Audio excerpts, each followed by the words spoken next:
Hello' friends, স্বাগতম জনাইছোঁ মোৰ চেনেলৰ অন্য এক ভিডিঅ'লৈ। বন্ধু বান্ধৱীসকল, আপোনালোকৰ বাৰু কিশোৰ দাসলৈ মনত পৰেনে? জনাবচোন কমেণ্ট কৰি। নিশ্চয় সকলোৰে মনত পৰে নহয় জানো মৰমৰ অভিনেতাজনলৈ। জনপ্ৰিয় অভিনেতাজনৰ আজি মাতৃয়ে এটি বিশেষ পোষ্ট শ্বেয়াৰ কৰিছে আৰু ভাবিলোঁ মই আপোনালোকৰ লগতো পোষ্টটি শ্বেয়াৰ কৰোঁ। লগতে আপোনালোকেও যাতে পোষ্টটি শ্বেয়াৰ কৰে আৰু সম্পূৰ্ণ ভিডিঅ'টো চাই তাৰ বাবে অনুৰোধ কৰিলোঁ। আৱেগিক হৈ অভিনেতা কিশোৰ দাসৰ মাতৃয়ে লিখিছে, মই কিশোৰ দাসৰ মাতৃয়ে আজি এই লিখনিৰ দ্বাৰা অসমবাসী ৰাইজক জনাইছোঁ যে মোৰ ল'ৰাজন হেৰুৱাৰ এবছৰ হ'বৰ হ'ল। তাক মই পাহৰিব পৰা নাই। আপোনালোকে মোৰ ল'ৰাজনক টকা পইচাৰেও সহায় কৰিছে, তথাপিও তাক বচাব নোৱাৰিলোঁ।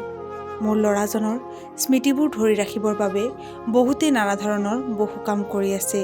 সেইসকল লোকক মই অশেষ ধন্যবাদ জনাইছোঁ। তাৰ ভিতৰত কিশোৰৰ ফেচবুক একাউণ্ট কিশোৰৰ বন্ধু চিৰঞ্জীৱ গগৈ চলাই আছে।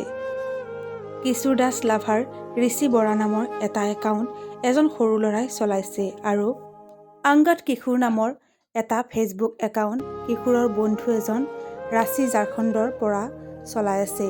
এই ফেচবুক একাউণ্ট কেইটা ফেক নহয়। এই ফেচবুক কেইটাৰ মোৰ সম্পূৰ্ণ জ্ঞাত।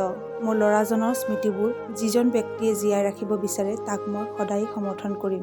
অসমবাসী ৰাইজে যাতে আন ব্যক্তিৰ কথা নুশুনে। ধন্যবাদ। বন্ধু বান্ধৱীসকল, নিশ্চয় আপোনালোকে কথাখিনি বুজি পাইছে আৰু যদি পাৰে ভিডিঅ'টো শ্বেয়াৰ কৰিব, লাইক কৰিব, লগতে প্ৰথমবাৰৰ কাৰণে যদি চেনেলটো আহিছে ছাবস্ক্ৰাইব কৰিব।